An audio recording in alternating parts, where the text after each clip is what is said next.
For a more in-depth look at what the budget means for you and I'm now joined in studio by COSATU spokesperson Sizwe Pamla and Isabel Fry, director from the Studies in Poverty and Inequality Institute. Thank you so much for joining us, to both of you, and good evening. Watching you while that clip was playing of the Finance Minister Malusi Gigaba during the budget speech earlier today was quite interesting, because you both had the sort of same confused look, expressions on your faces. Just take us through your reaction to today's budget. Isabel, let's start with you. Sure. Thank you and good evening. I think one has to move from the point that this was not a pro-poor budget. In fact, we would say that the poor got shortchanged. If you look at the culmination of the social grant increases, and if you look at the nominal increase versus the real increase, in fact, the real increase for the old age pensions is only 0.4%, child support grant 1.1%. So if you set that off against the VAT increase of 1% and the 52 cents per litre on fuel levies, which is going to have a knock-on effect on transport, in essence, the poor are poorer. And if you look at the fact that in August last year, the former Statistician General launched the poverty reports, which showed that poverty's increased between 2011 and 2015. We were hoping that government would actually use this opportunity to have a far more redistributive budget, because poverty is in a crisis, and we're not going to get the kind of economic growth, the inclusive economic growth, unless we deal with it decisively. Sizwe?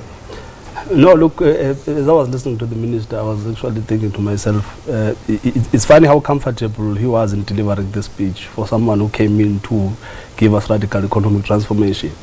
Look, the budget is a slap in the face for the workers.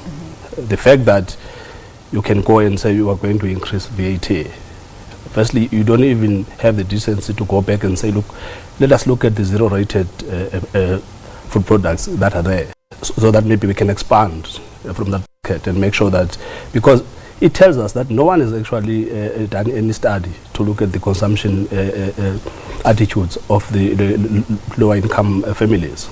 Now, secondly, at the same time, in 2012, we had this situation where the company income tax was reduced from 34% to 28%. We were told at the time that this was going to attract investment, that our wages were going to go up, and that at least we're going to get more jobs. What has happened since then? The opposite has happened. The economy has been hemorrhaging jobs. There is no investment coming in. At the same time, now we have a VAT increase. Then the minister looks us in the face and tells us that, you know what, I'm going to, I have no any other option but to increase VAT, but I'm not going to touch the company income tax. So we have a situation here where we have a treasury that is saying to big corporations, we are going to give you tax breaks, but the poor are going to pay for the sins of government. It is totally not acceptable. And for us, from where we are seated, it's a political budget, because what it says is that poor people are on their own. Now, Isabel, you're agreeing with Sizwe. But just take us through the thought process and the studies that you've done with regards to poor people and the impact of this. You mentioned that in essence it's not exactly 1% of an increase of what they're going to have to fork out, even with the increase of the social grants. You mentioned 6%. Just take us through that thought process and how things can be made better for poor people. Sure. I think it's important to remember the context, and that was in the 2017 Poverty Trends report. We realized that over 50% of our people live in poverty, and that's the upper bound poverty line. I think a very startling figure is that 1 in 4 people in South Africa do not have enough income to earn, to purchase enough food to survive. That's the food poverty line. So we're having a knock-on effect in terms of the kinds of support that can be given. If you look at the increase to the child support grant, for instance, which takes up to 400 and then 410 in October, that's well below the 2017 food poverty line, again, that subsistence poverty line of 531 Rand. So in essence, what you have are the majority of people not actually having enough to make ends meet. We need to acknowledge the knock-on effect that has in terms of development of children. Both physical and intellectual capacities are not meeting their optimal rates. And in essence, we're also stifling local economic development, because if you have communities where there's so high levels of poverty, people are not able to support local economic initiatives. So retail production is not happening. In essence, this budget is just basically stifling any kind of economic growth that we can have. And there are alternatives. I mean, as Cesar was saying, looking at zero rating, which we were very disappointed didn't come through. There are alternative options that progressive organizations under the tutelage of COSATU have brought through, such as having a VAT on luxury goods, a higher rate on luxury goods, so that you actually redistribute the impact, the tax burden. And many people say that South Africa's got a very small sort of tax base, but if you look at the proportion, VAT constitutes about 25% of the tax base, and so everybody pays that. The regressive nature of VAT is basically that the poor pay the same rate as the rich, and hence it absorbs more of their income. So for instance, the upper income decile spends 12% of their income on VAT, whereas the lowest income decile spends 14%. So right now, you're asking about ways to ameliorate the impact. We feel that we didn't seize that opportunity.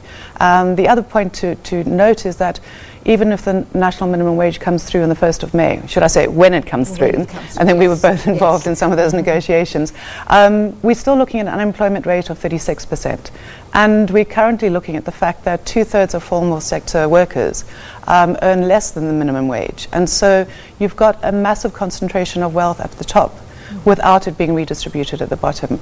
And income inequality across the world has been shown to stifle economic growth, and increasingly people are looking at wealth inequality. So in South Africa, 5% of South Africans own 95% of accumulated wealth. There are ways in which you can start looking at that. I mean, there was an estate duty tax introduced or increased to 25%, but that's for estates in excess of 30 million. And again, I mean, that's a small amount of the elite, who are basically middle class and wealthy.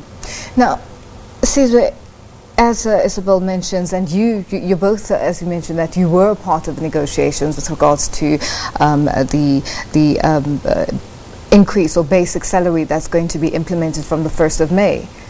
Your take on this, is this going to work in the poor people's favor, or normal, ordinary people of South Africa?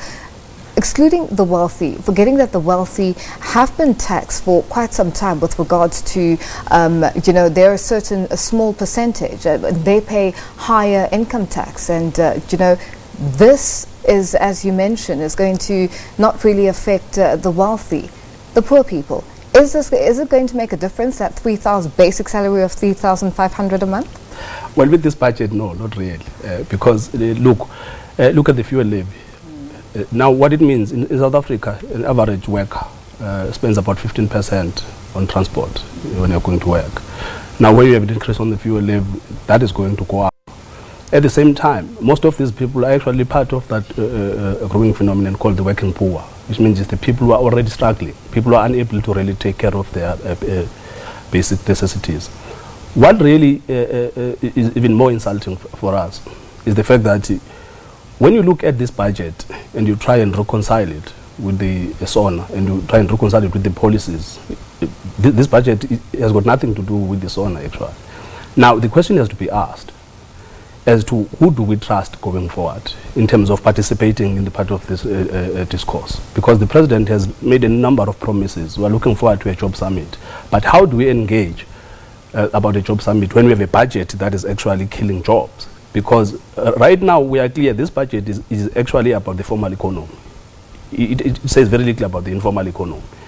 Now, the informal economy is actually carrying a substantial number of South Africans. The formal economy on its own is no longer really employing workers. Look at the casualization that is taking place there.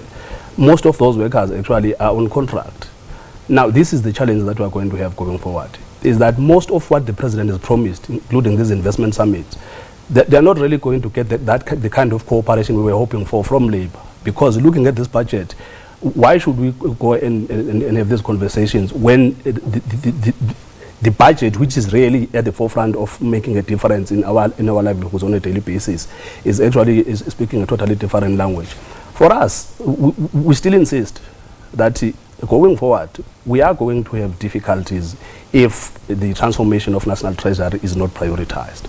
Because for the last 2 decades, the ANC has always had these very progressive policies. We have always listened to very progressive sonars. In fact, I don't remember the last time we came out of a sonar and we were cynical. We were all positive because the sonars have always sounded very positive. We understand the problems in this country, all of us. The problem is that as soon as we hand over to Treasury, then Treasury starts to frustrate all of these progressive policies.